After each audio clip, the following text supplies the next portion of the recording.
following is a Comfortably Zoned Radio Network production.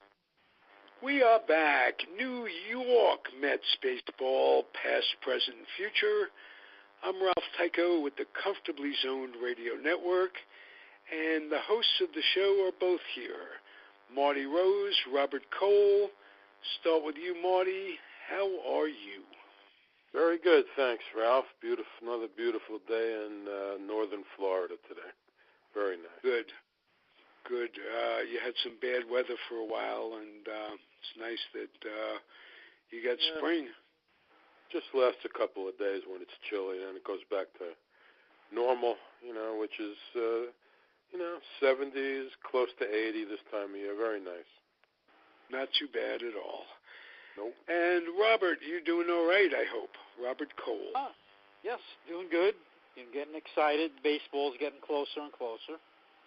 Yes, it Real is. baseball. Right, and not to be confused with what I call exhibition baseball. They don't call it that anymore, but that's basically what it is. No question about that. Oh, for sure. I just like to watch a game, and at the end of the game, if nobody got hurt, it was a good game. Pretty much it. Today's Met game, they end up losing, but bats were going, and a lot of singles, hit and runs were going early on.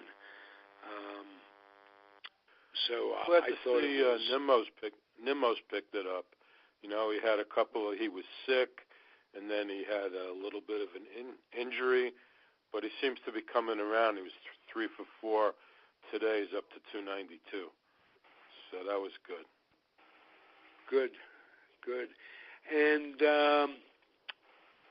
let me hear Robert's observation, and then I'm going to give mine not just about today's game, but I want to cite one guy who's been terrific. What do you think, Robert? You first. Okay, well, Peter Alonso keeps hitting.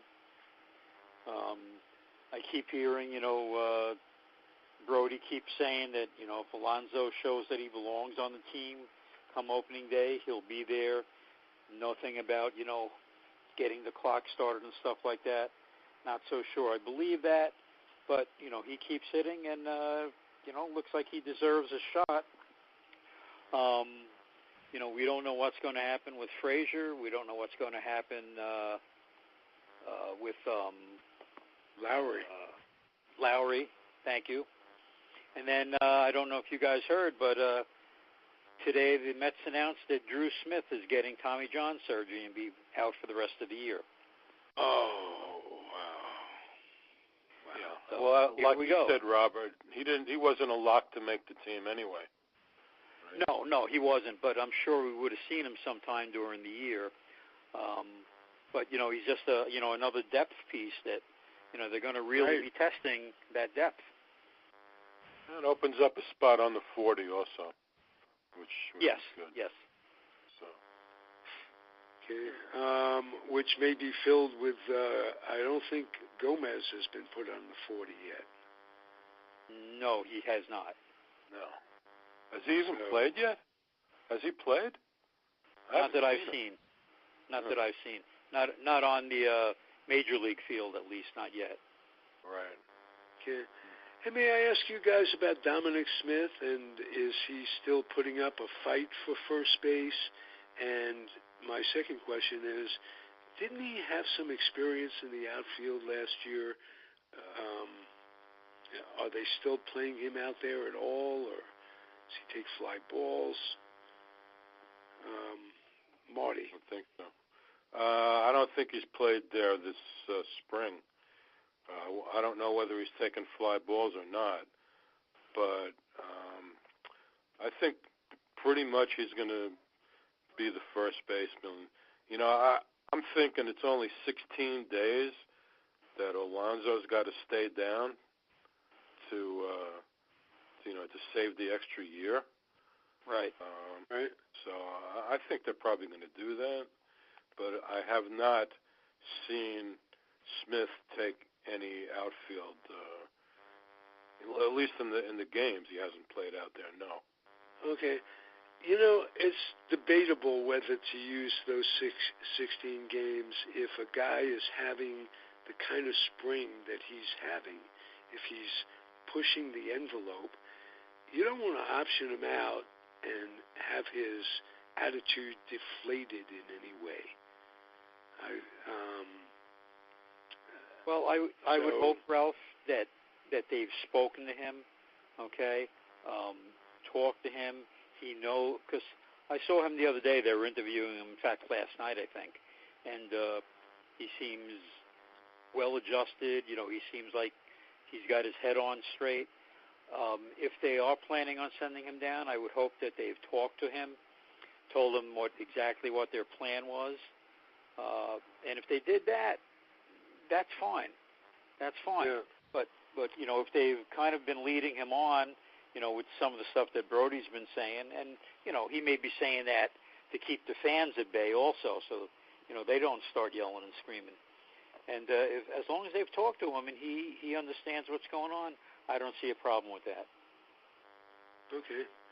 Let me get to my guy who needs a little attention, and that's McNeil. I am so impressed with him and his cooperation. They put him out in the outfield. He didn't bitch. Put him back to third base. He doesn't bitch. He's just one of those guys, and he always seems to make things happen at the top of the order. I think he's terrific. Oh yeah, yeah, for sure. I mean, he started. You know, the first few games he wasn't hitting. Okay, he started hitting. I think Friday hit a home run. Yesterday he hit a home run. Got a couple of base hits. He's a hitter. I mean, he's a professional hitter.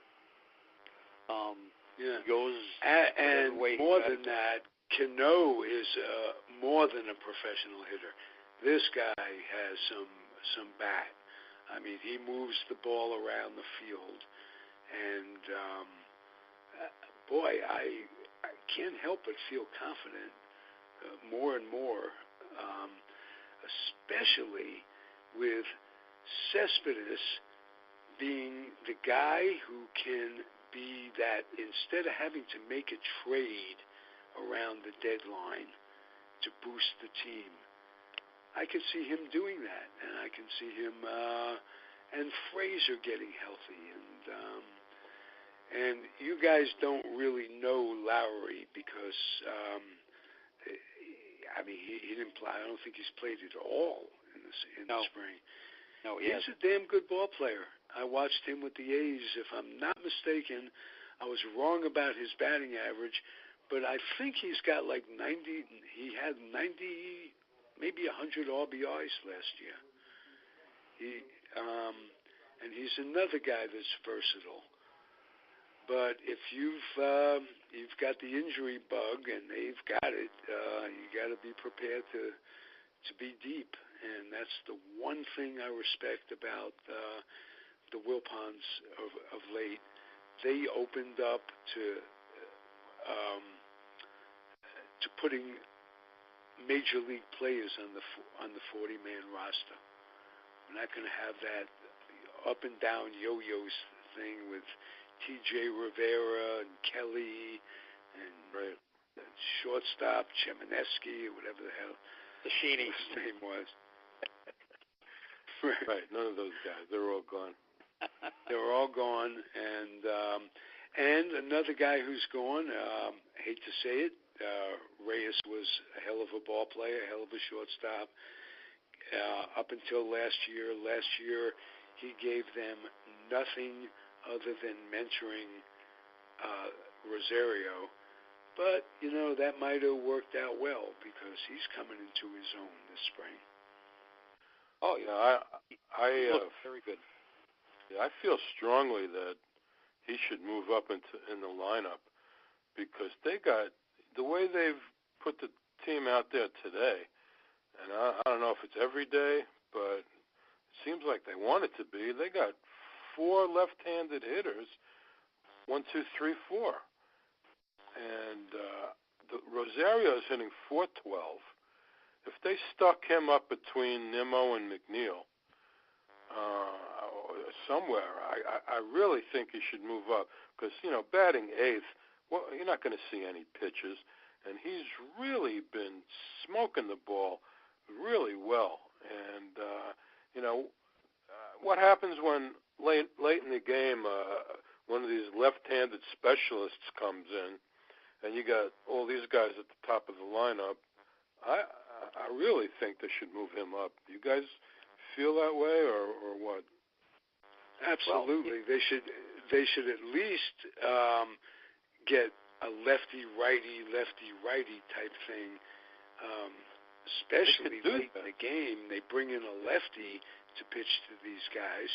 You got 4 guys in a row that bat left. That's they could do that with Rosario and Alonso. If they move Rosario up to 2 and switch Conforto and Alonso, that would be much better, in my opinion. Yeah. Well, I think the last looks pretty good. I think the last couple of games they've purposely done the 4 lefties in a row because they were facing lefty starters in each game, and I think they're trying to get at bats against the lefties, and each one of those guys can hit lefties. It's not none of those 3 guys, Nimmo, Cano, McNeil especially, and Conforto has shown that he can hit, left-handed pitching. So I don't think it's going to be an everyday thing. I think they were just trying to get them extra at bats against the lefties.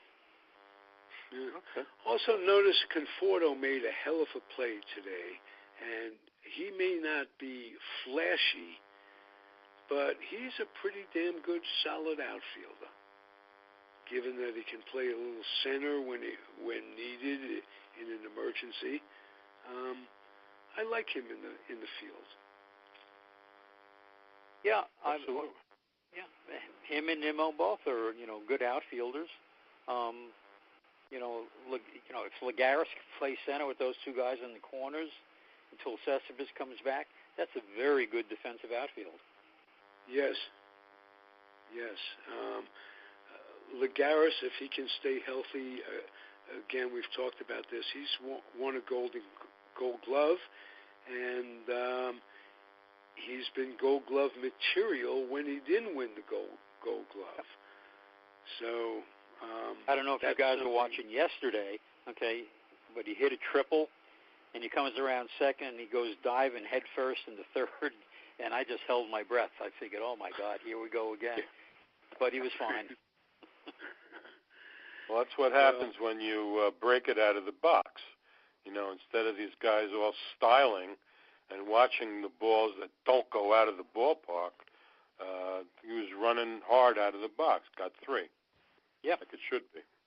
Yep.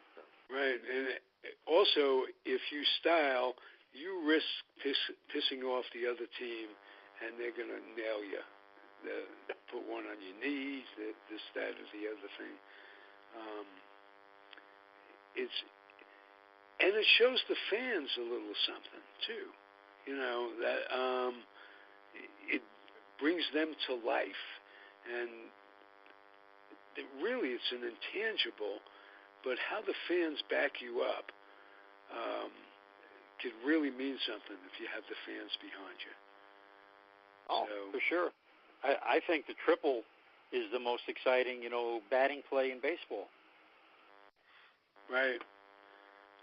And that's what Reyes had going for him in his prime. Boy, could he go from first to third quickly. He was very fast.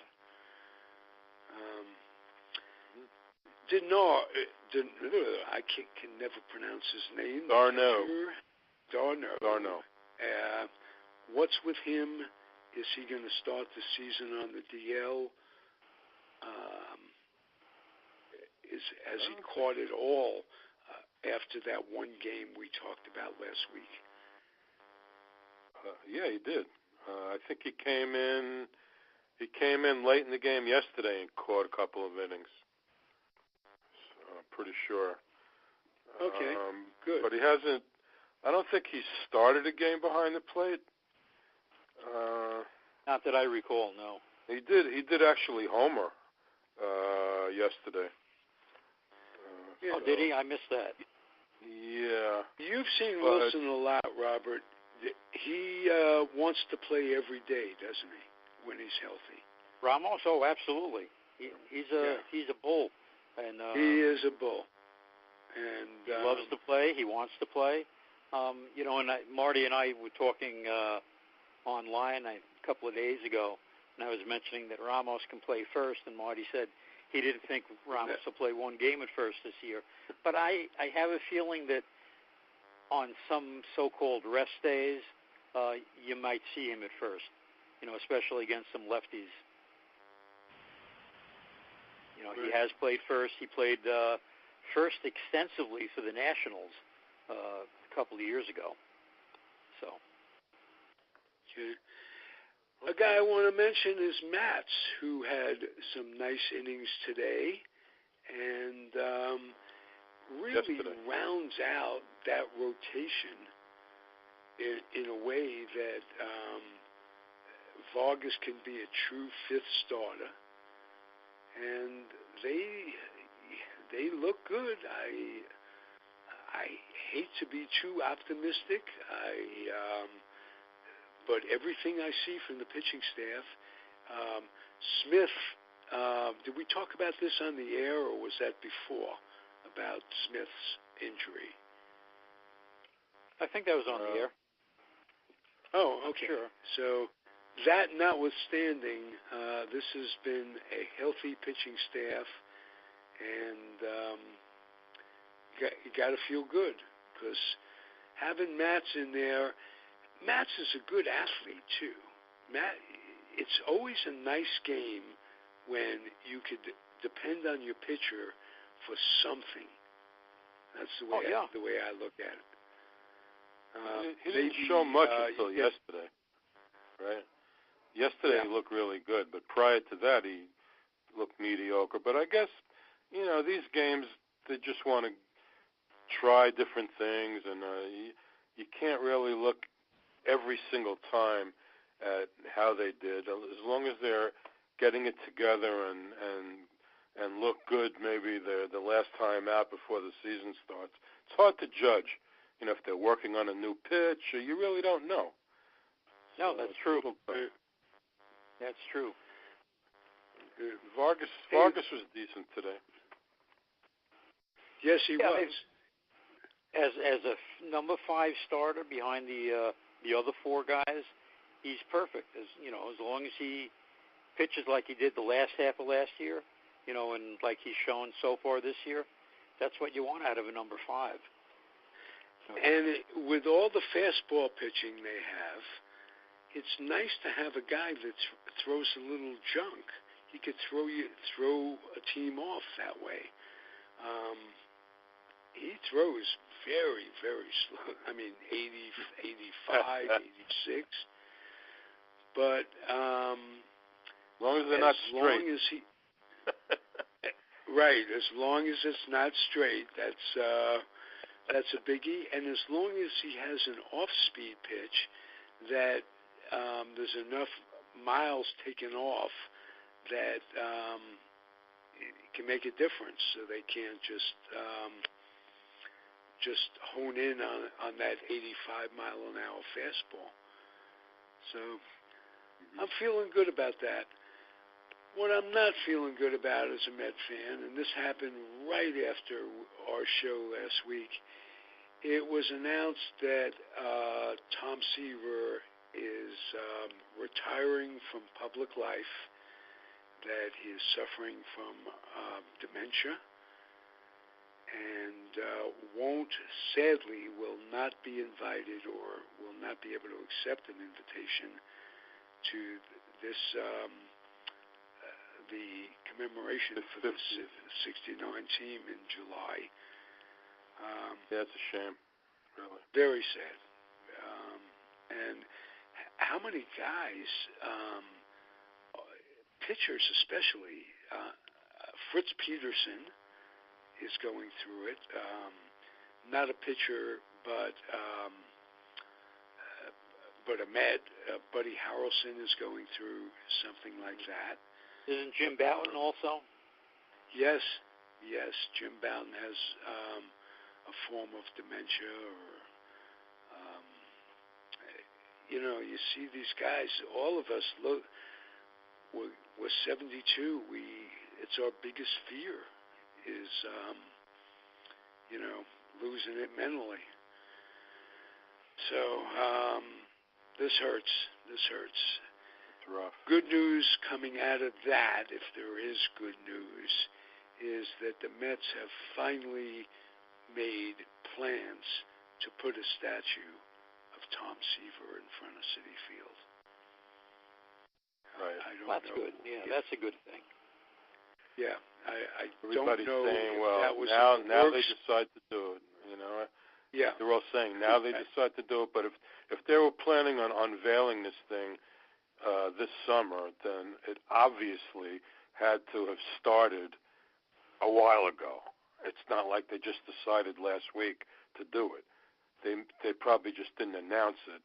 A lot of the people on the air are saying that they just decided now to do it because of this announcement, but I don't believe that. I think they were planning it beforehand, and they just weren't letting it be known. Otherwise, it'd never be ready by this summer. Well, they may also have been planning it to be a surprise, during the celebrations.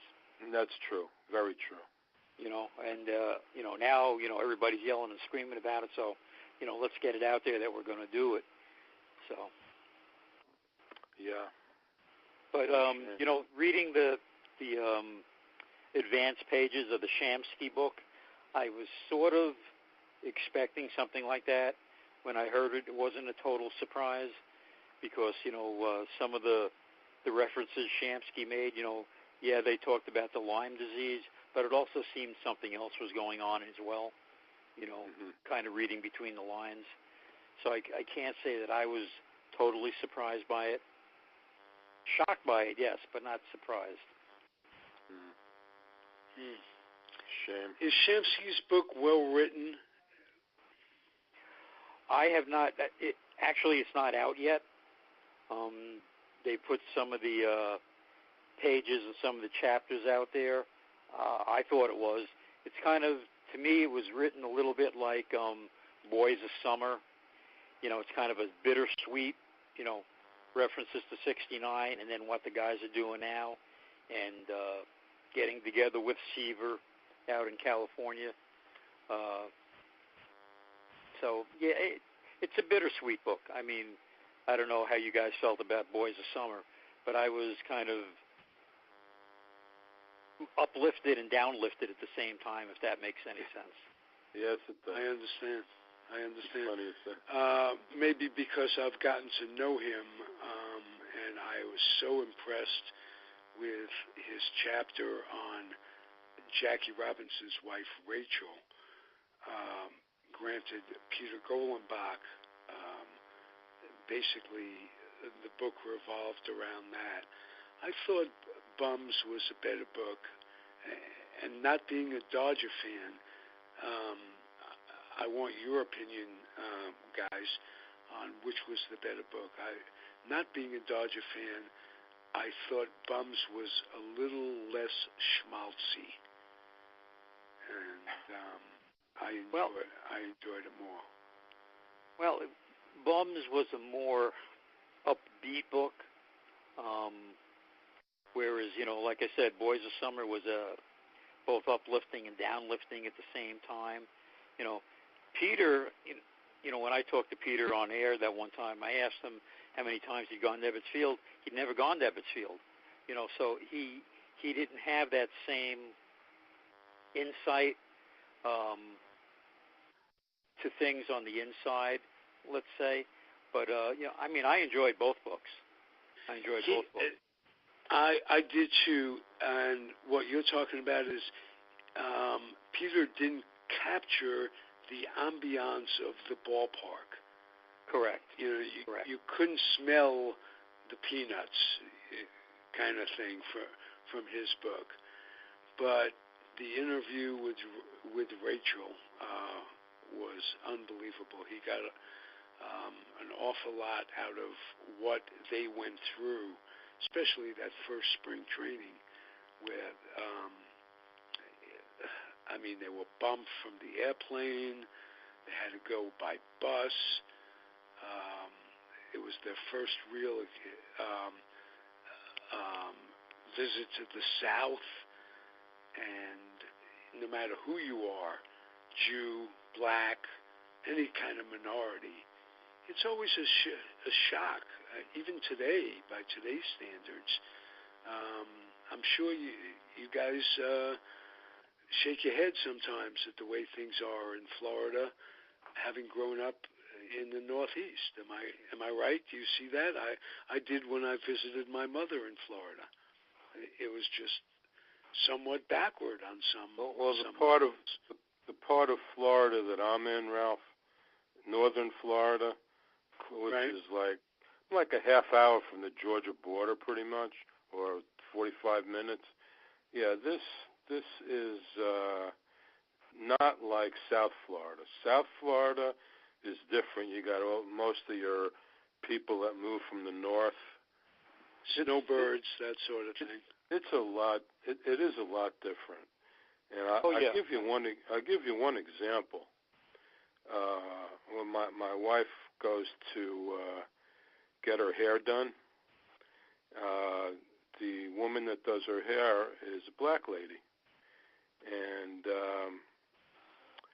said that some customer came in, like it was her first time there, and had an appointment with this woman, and she had not been there before. But when she got there and saw who was about to touch her hair, she asked for somebody else. Oh, jeez.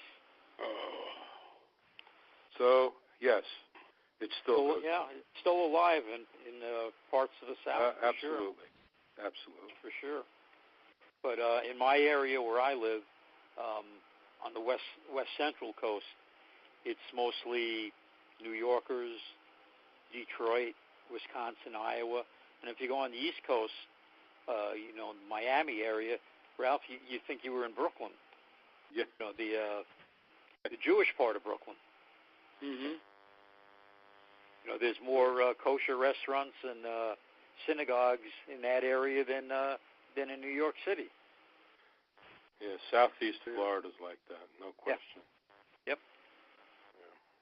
So, it's Florida is a very, very strange state. Very strange. It's old South. It's North. It's now it's a lot of Latin America also. I mean, it's a very different state. That's why it's always up for grabs every year. Yeah, politically. Miami has a lot of Cubans, a big populace of Cubans, and it's very interesting with what's going on there. We cannot, as a country, we can't be isolationists. We have to be, it's going to be one world eventually, and we got to get into that in the sense that we got to start making peace because there's so much going on in this world. Now, what scares me baseball-wise with what's going on in this world, Venezuela, who's going to be producing shortstops? Oh, well, the Dominican. I mean, okay. The Dominican is shortstop heaven. Venezuela was short. Louis Carrasquel. Chico Carrasquel, Louis Aparicio. Yeah, Louis Aparicio. All those guys that come from that Concepcion, I think, comes from that little town, or if I'm not mistaken. Well, Ramos is Venezuelan too. Your catcher, he's Venezuelan. Yeah. Wilson Ramos. Yeah. Well, you know what happened. You know Ramos' story, right? I mean, the kidnappings that his family went through. Oh yeah. Incredible. No, why don't you enlighten me and the audience? Well, a couple of years ago, Ramos's, I think, mother was kidnapped, and they were holding for ransom. A lot of crazy stuff that goes on over there, and it's like the wild, wild west. And Ramos finally, I think, got everybody over here to this country. But these guys, they get a big name, and they're making some money, and all of a sudden, their family is at risk of being kidnapped for ransom. Oh, wow. Wow, the price of fame wherever you go, I guess. Especially in those countries. Well, it's horrible what's going on there now. I mean, I don't want to get political or anything, but they're not even letting aid to the people come in. It's terrible. Very bad. Anyway. Well, this sounds like a bummer, but it really isn't. It's pragmatic, and sometimes you got to tell it like it is. And I mean, the show sounds like a bummer. The situation is a bummer. But any final thoughts, guys? Anything that comes to mind? I want to get just generally, are you as excited as you were going in? You haven't been disappointed, I'm hoping. Robert. Oh no, I'm very upbeat, very excited about the season starting. This afternoon, when I was thinking about the show tonight, I was thinking about last year and how we were excited over some of the things that were done that really blew up. Some of the moves that Sandy made that we thought were going to work out, and they just didn't. This year, even if a couple of things don't work out, there's depth there, and we're already seeing that. A couple of injuries, and it really hasn't, shaken anything. They just kept right on going, and no matter what, they're going to have a good 25-man roster. So no, I'm very excited about this season. Good. Marty. Yeah, everything's going as planned, I think. Looking very good offensively. The pitching's been good. Like I say, no injuries to anybody that we felt was really important. The hitting's good. The fielding's been okay. When the regular guys were out there, I think we should be seeing more of the regular guys as we go along here. And, they're about to extend the pitchers too. So we're looking at 6 innings in the next round. But the Phillies with the Harper signing, the Phillies are much better than they were. The Braves, I don't think the Braves did a lot, but they won the division last year. I think Washington's overrated. I think everybody's overrating Washington. I don't know why. I think we're where we should be at this point. Definite contenders. Oh yeah. Sure. Yeah, legitimate this year. Legitimate contenders, right? And that feels good. So, in a sense, this was a positive show. I hope Tom has peace in his life. That's the best way of putting it. Well, he can still work in his vineyard and enjoy himself for now. That's true. Yeah. That part has got to be a blessing. Okay, guys. Thank you for being here, both of you, and doing this week after week. It's the best Met podcast on the internet, bar none. So it's Comfortably Zoned Radio Network. The show is New York City Baseball. The experts are Robert Cole and Marty Rose. Thank you, guys. We'll be back next week. And Thank you for listening, everybody. Adios. Good night.